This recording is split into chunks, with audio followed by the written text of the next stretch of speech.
There's a great website that I use for print on demand quite a bit called the Biodiversity Heritage Library. And in this video, I'm going to walk through some different ways you can search. I'm going to show you how to download images, and I'm going to share with you 5 print on demand ideas that I use regularly that do make sales. I absolutely love this website. It's a ton of fun, and there's thousands and thousands of high quality images that you can use for print on demand. These are public domain, which means you can use them for anything, including commercial use. Let's jump in. Now, if you're just looking for images, the easiest and I think the best way to do a search is just right underneath the browse by, there's a today's pics and there's a Flickr stream. And then right underneath that, it says more images on Flickr. I'm just going to click that, more images on Flickr. Flickr is a great album collector online, and you can just see there's all these albums now. Check out all of these great images, and they're very easy to see. Okay, let's jump into the print on demand ideas. Option number 1 are kitchen or cooking, baking, gardening prints.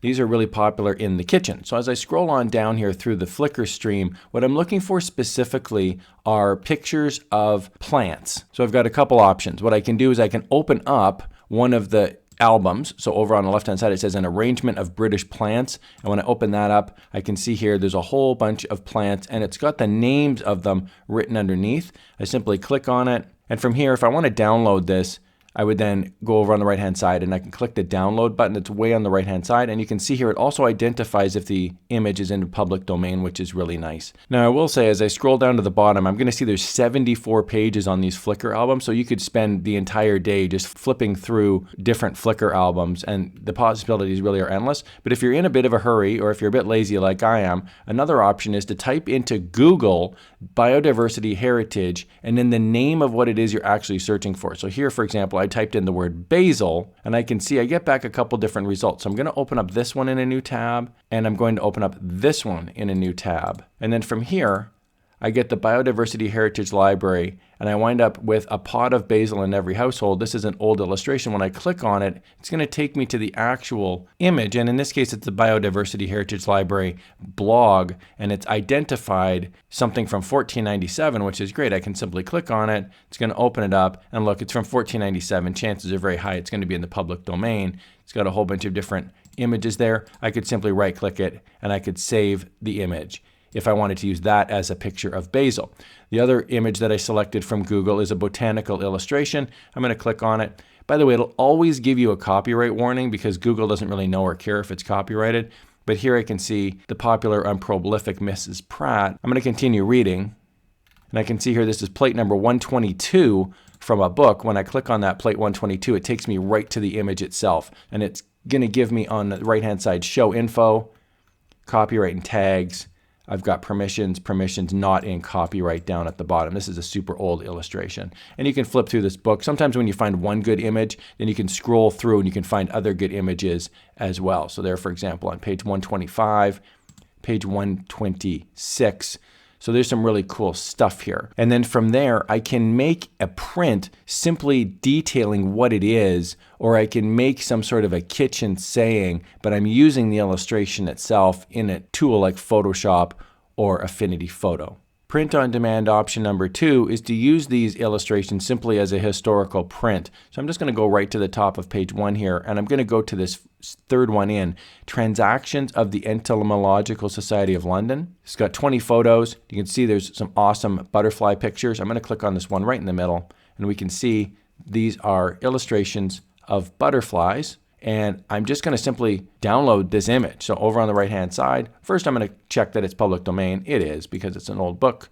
And I'm going to select the download option right there on the bottom right. And I'm going to select the original. And then from here, I can simply download this. And then what I would do from that is simply make a print as is. I would just maybe digitally clean it up. I might retype in the text and make it just look a little bit cleaner. And otherwise, I just use it as is. If somebody's a butterfly collector, for example, they might buy 1, they might buy 3 prints that you've got for sale. These are really popular on sites like Etsy, Redbubble sell fine art prints, Displate, because these are very niche. You're not going to probably find a butterfly poster like this in a Walmart or a Target. Another type of print that's actually very popular is an identification print.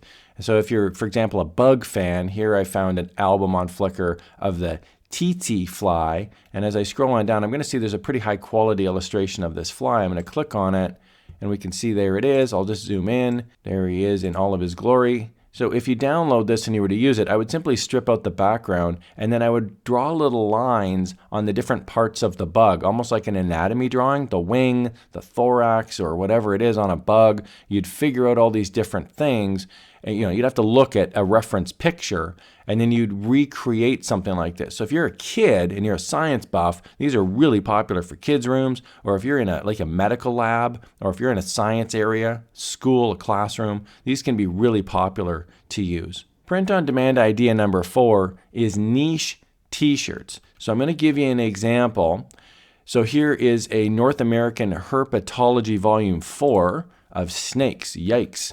Okay, so here's some great illustrations of snakes. So my point is there's lots of funny cat and there's lots of dog t-shirts, there's lots of I love my pet, but there may not be a lot of, for example, snake t-shirts. So when I look at this picture, that's a nice high quality, clean. I say clean because there's just a cream colored background and you could remove this pretty easily in Photoshop, Affinity Photo, or even an online background remover. So you can create pretty easily a t-shirt about snakes, and because the album has so many snake pictures, you could create 12, 15, 20 different t-shirt designs just by switching out the pictures, because people may like a very specific type of look of a snake even if the text on the t-shirt is the exact same.